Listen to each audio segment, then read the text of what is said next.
Le budget 2025 avec encore la menace de censure. Les consultations avec les différents partis politiques ont repris hier. Et l'objectif du gouvernement, 50 milliards d'euros d'économies pour 2025. Le ministre de l'économie, Éric Lombard, et son homologue du budget, Amélie de Montchalin, ont donc repris les consultations.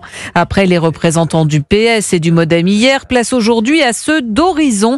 Mais quoi qu'il en soit, Barthélémy Philippe, ce nouveau budget devrait reprendre les grandes lignes du projet Barnier.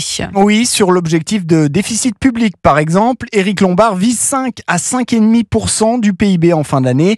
Pour cela, il compte réaliser 50 milliards d'euros d'efforts budgétaires. Du côté des hausses d'impôts, les mesures phares du budget Barnier sont toujours sur la table. Calendrier oblige, la surtaxe sur les bénéfices des grandes entreprises porterait uniquement sur les résultats de l'année 2025.